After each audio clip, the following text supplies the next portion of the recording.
ప్రకటించింది, నేను లతా మంగేష్కరే నా ఆవిడతో చాలా పాటల్లో ఒక ధీటుగా పాడినటువంటి పాటలు ఎన్నో ఉన్నాయండి, వేల పాటలు కదా. నిజానికి లతా మంగేష్కర్ ఆమె కొన్ని భాషలుగా పరిమితమైంది. అవును, భారతదేశంలో ఉన్నటువంటి భాషల్లో ప్రధానమైనటువంటి భాషలన్నింటిలో కూడా పాడింది. జానకమ్మ వరల్డ్ టాపర్ దాంట్లో సమస్య లేదు. ఇప్పుడు ఆమె హిందీ పాటలు కొన్ని వందల పాటలు పాడింది. ఆ ప్రైవేట్ ప్రోగ్రామ్స్ లో వాటి లోపల వందల పాటలు పాడేది. కానీ ఈ మరో చరిత్ర సినిమాని ఎల్వి ప్రసాద్ గారు హిందీలో తీశారు కదా, అప్పుడు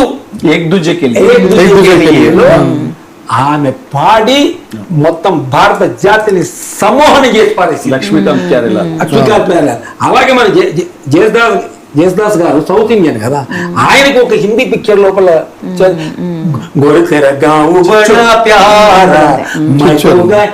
మొత్తం భారతదేశాన్ని ఉర్రూతలు దిగించారు. అలాగే మన హరిహరన్ అక్కడికి వెళ్ళి అల్లకల్లోలం చేశారు. ఆర్డి బర్మన్ దర్శకత్వంలో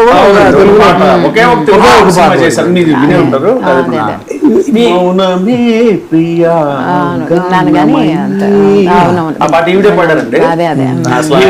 నేను ఇప్పుడు జగన్మోహన్ గారు అయితే అసలు షాక్ అయిపోయాడు ఆవిడ పాటకి.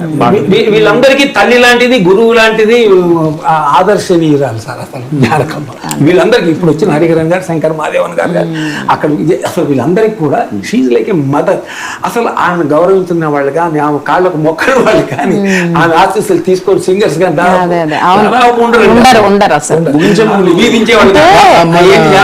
ఎప్పుడెప్పుడు వెళ్ళి కలవాలని అది ఐడియా లేదు నాకు. విన్నంత వెన్నెల్లో గోదావరి, వెన్నెల్లో గోదారి అందం ఏద కన్నుల్లో కావేటి దీపం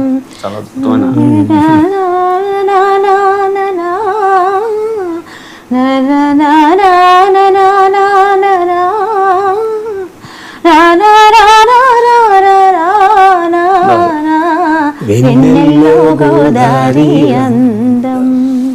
అక్కడ చూడండి, అది ఎక్కడ జాగ్రత్తగా పరిశీలిస్తే దాంట్లో తెలుగుదనం కంటే కూడా ఒక గౌరీ మనోహరి రాగఛాయలు ఇందులో ఉన్నాయి అనేది అప్పట్లో ఈ సంగీత విమర్శకులు చేసినటువంటి ఇది.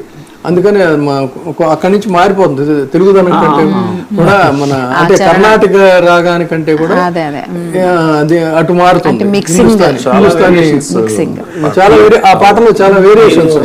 పహాడి గురించి చెప్పారు, గౌరీ మనోహర్ అంటున్నారు, అంతకుముందు ఇంకో రాగం చెప్పారు.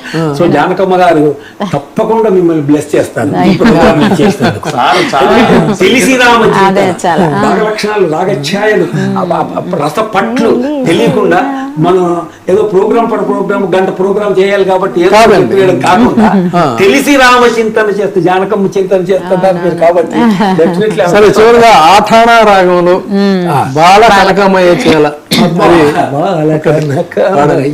బాల కనకమయ చేల సుగుణ పరిపాల కనకమయ చేల సుగుణ పరిపాల శ్రీరణ లోల విద్రుత సరజాల సుమద కరుణాల వాల ఏలా దయ రాదు అంటూ, అంటే కొంచెం నేను కొద్దిగా అప్పుడప్పుడు పాడేదాన్ని ఈ పాట.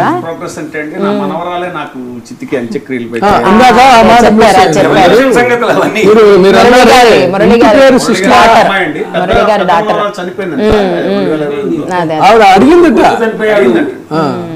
ఒకే కొడుకు మంచి హీరోని చేయాలని చాలా కాలం ఏదైనా మంచి కథ రాయమని చెప్పేది. సో చివరగా మీ ఇది ఒకసారి మీ చెప్పండి, మన కార్యక్రమం ముగించే ముందు జానకమ్మ గారి గురించి, ఈ సంగీత ప్రపంచం గురించి మీ ఫీలింగ్స్ ఒకసారి చెప్పండి చివరిగా. ఒక 2-3 సెకండ్లు మౌనం వహించడమే ఆమె గురించి చెప్పడం. అంతేనంటారా? 2004లో ఉన్న ఆదిశేషుణ్ణి స్వామివారి విష్ణుమూర్తి యొక్క గొప్పతనాన్ని చెప్పమంటే మౌనం పాటించారట.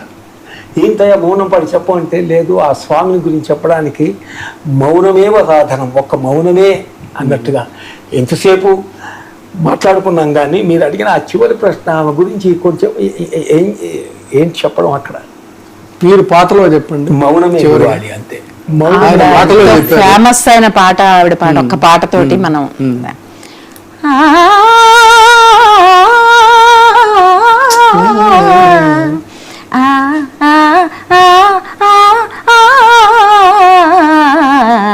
పగలే వెన్నెలా జగమే ఊయలా కదలే ఊహలకే కన్నులుంటే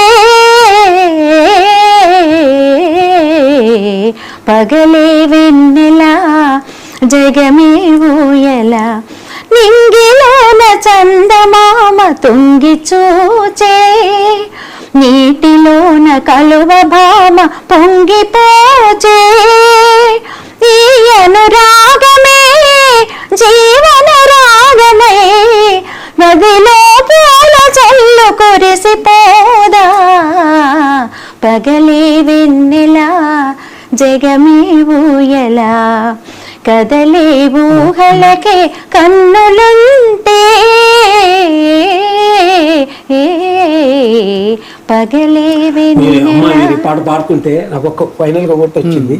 మా అన్నగారు వేదవ్యాస గారు కొన్ని చాలా పాటలు రాసి గొప్ప రైటర్, చాలా ఎన్నెన్నో చేశారు ఆయన కదా. ఆయన రైటర్గా మారడానికి కారణం ఈ పాటే. జానకమ్మ గారి భక్తుడుగా ఫ్యాన్గా మారడానికి ఈ పాటే. పిల్లి ఓలే వెన్ననంత మాయ చేసి మూతి మూసి మూగవోలే నటన చేసి మురళీ గానంతో పరవశమందగా భావల దోచినది నీవు కాదా మురళీ మోహన ముకుంద వామన మురారి హారతి కొనుముదమ్మునా. అంటే ఒక గొప్ప రచయితగా మారడానికి ఎన్ని సాంగ్స్ వినిపిస్తాయంటే చాలా సాంగ్స్. మా అన్నయ్య దాదాపు 48 సంవత్సరాల కింద రాసి జానకమ్మ గారికి అప్పుడు అంకితం ఇచ్చారు. ఇప్పుడు మీరు అది గుర్తు చేసి మా అన్నగారి తరఫున కూడా అన్నయ్య నువ్వు ఇష్టపడే జానకమ్మ పైకి వచ్చింది, నువ్వు కూడా అక్కడ మీట్ అయి నువ్వు అక్కడ. అదే మీరు ఈ కార్యక్రమ ప్రారంభంలో కూడా గీతతో జాతస్య ధ్రువో మృత్యు ధ్రువం అని మొదలు పెట్టారు. అదే గీతతో మనం ఈ కార్యక్రమం ముగిద్దాం. యజ్జదాచరతి శ్రేష్ఠ తత్తదేవేత రోజన ప్రమాణం కురితే లోకస్థ అనువర్తితే. అది సో ఎత్ ఆచరతి శ్రేష్ఠ, శ్రేష్ఠులు దేనినైతే ఆచరిస్తారో తత్త దేవే ఇతరులు కూడా దాన్ని ఫాలో అవుతారు. సయత్ ప్రమాణం కురితే, ఏ రకమైనటువంటి ప్రమాణాలు వాళ్ళు ఇది ఇక్కడ చేస్తారో లోకస్థ అనువర్తితే, లోకం దాన్ని అనుసరిస్తుంది. కాబట్టి ఆ విధంగా ఎంతో మంది ఇటువంటి గాయనీమణులకి ఆదర్శమూర్తి ఆ పాటని తరులలో గిరులలో జరులలో ఆమె భౌతికంగా లేకపోయినా ఆ స్వరం ప్రతిధ్వనిస్తూనే ఉంటుంది అనడానికి ఇటువంటి మహా గాయనీమణులు వాళ్ళందరూ కూడా దీన్ని ముందుకు తీసుకెళ్తారని కోరుకుంటూ మీకు ఈ కార్యక్రమం ఇచ్చిన ధన్యవాదాలు. జానక్ గారు, thank you very much sir. Thank you అండి.